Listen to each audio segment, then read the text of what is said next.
Hello guys, today we will talk about the absolute.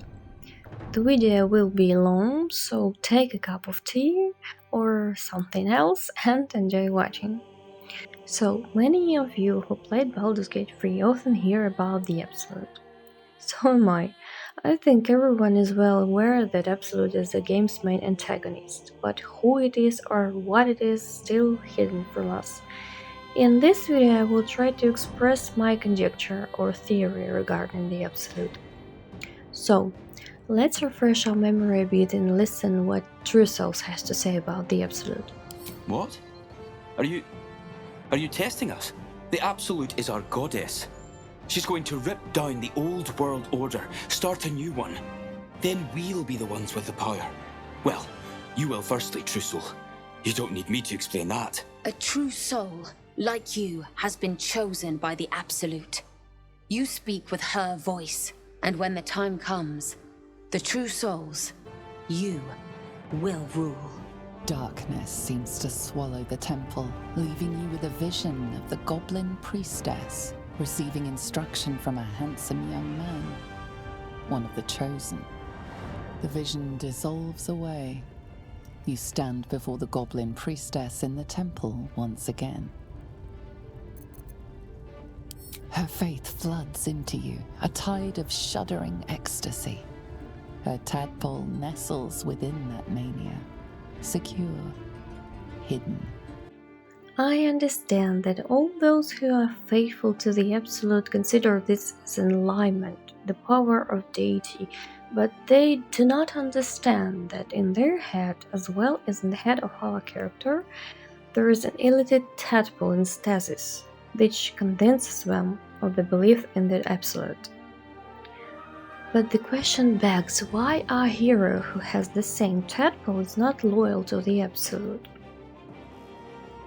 One thing is clear from early access: we are protected from the voice in the Absolute by an artifact that fell into our hands after we fled from the camp. From time to time, when we sleep in camp, a certain force speaks to us through the tadpole, but unfortunately it is still unknown what kind of force it is. But this is not an absolute, since its voice and orders we can hear here.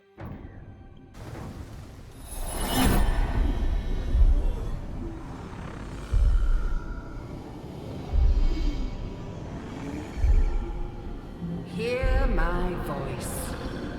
Obey my command. The voice is irresistible. You recognize the overwhelming authority that you've used on others, only infinitely stronger, and turned against you. Your vision clouds, leaving you in a dark, featureless shadowscape. Nothingness in every direction. Then there are three figures before you. An armored male elf, exuding power and command. A handsome younger man with a quick, easy smile. And a pale young woman with even paler eyes. These are my chosen. They speak for me.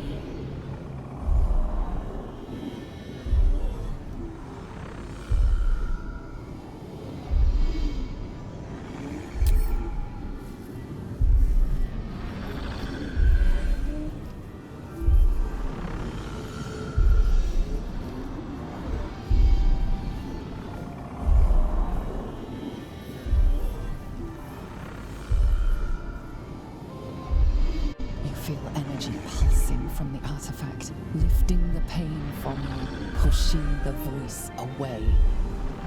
My power grows. My forces gather. The reckoning draws near.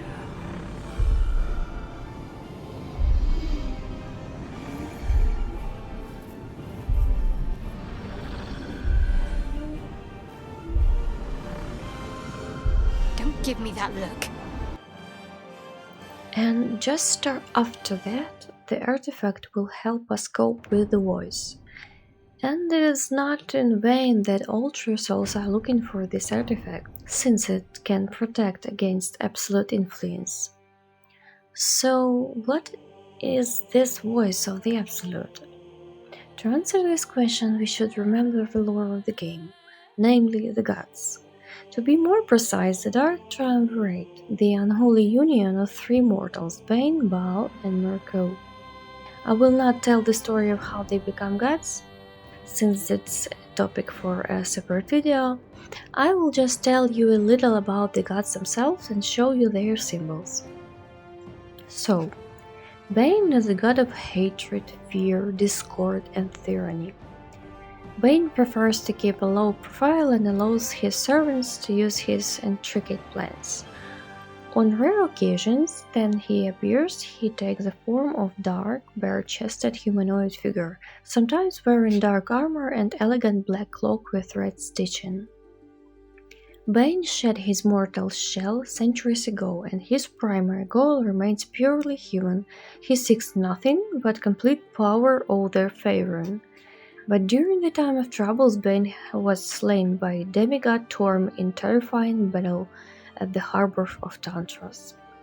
The Church of Bane fell apart, with most of the devotees defecting to the clergy of Civic, who had inherited the spheres of Bane and Iactas the Vim. One day he exploded in a blaze of demonic green light, and reborn Bane emerged from the smoking husk of its remains. His right hand burned with green fire. Iactas the Vim turned out nothing more than a sentient cocoon, a shell in which a rotting tadpole grew, which in its time became a Bane. And the great evil once again cast a prudent look at the lands of Faerun. And here is his symbol. Myrkul, the god of death, of devastation, old age, and exhaustion, appears in the form of a four-armed lich tens of meters tall. Myrkul liked to use bones, sometimes real ones, as part of the interior and decorations. He was even called the Lord of Bones. Myrkul was bloodthirsty and evil, plus envy, deceit, and vindictiveness were added to this. Myrkul is worshipped by necromancers, and intelligent undead may worship him. The great god of death was slain in battle with Midnight, a mortal sorceress who had received the power of Mystra. And unfortunately, I couldn't find information about his rebirth. He seems to have been laid to rest, but he is still the god of the dead, so I think that he left himself a loophole for rebirth, and here is his symbol. Baal is the god of murder, but I think this god needs no introduction. Everyone who played the first part of Baldur's Gate knows the history of Baal by heart. I will be brief. Ciri killed the Baal, but the Baal foresaw his death and invested a part of himself in his descendants. His children were supposed to kill each other, and then Baal would be reborn. Playing the first and second parts of Baldur's Gate, you are playing as a descendant of Baal. So those who played these games know that at the end is a choice. To absorb all pieces of the soul of Baal, and our main character becomes the new god of murder. Or there is another option to become a good god. Or we can give pieces of the soul to Amelisam, and they will be destroyed along with all the souls, and the Baal will be no longer able to revive. But as turned out later, not all children of Baal were destroyed, and once at the Baldur's Gate, the Abdel, this is the main character from first part, was attacked by the last considered dead descendant of Baal. It is not known who survived this duel, but one of them turned into a monster for sure, and the adventurers who came to Baldur's Gate killed this monster. Thus, the essence of Baal was released, allowing him to be resurrected. Baal was revived, but the Lord of Murder was no longer be a true deity, as was the case with Bane. He was mortal, and here is symbol of Baal. And now attention guys.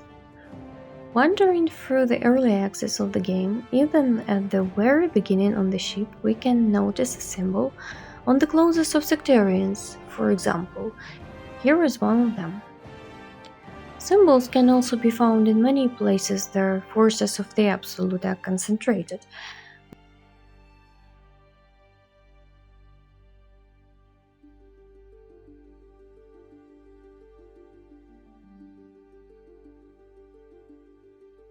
But for an accurate understanding, I will show you Nier's attire.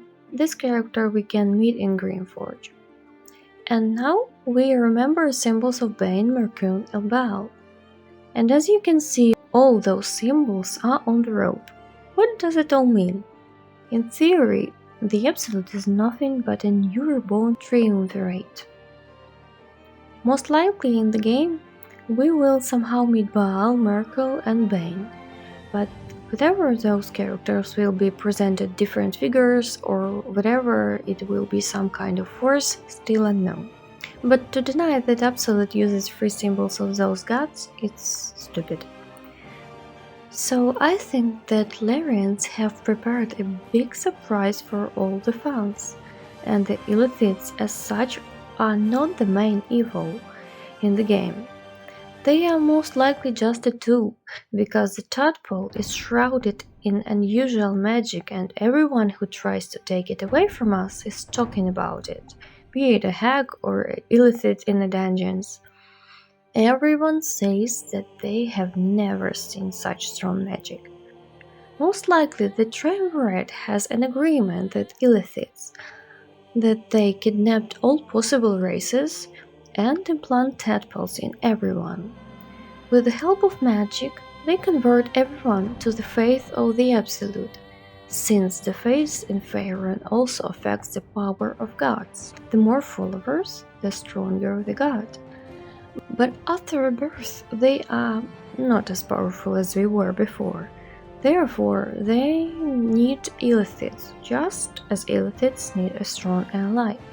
If we turn a little to the lore, then we remember their former empire has fallen, and most likely they want to revive it with the help of an alliance with the Absolute. So guys, I think the Absolute is somehow related to Bhaal, Myrkul, and Bane, and I think that we will face this force in Baldur's Gate 3. Maybe these theories seem wrong, but nobody forbids us to reason. Sooner or later, we will figure it all out one way or another. Thank you very much for watching. Put your likes, write comments, and subscribe to my channel. It really warms my heart. Thank you. See you all in next videos.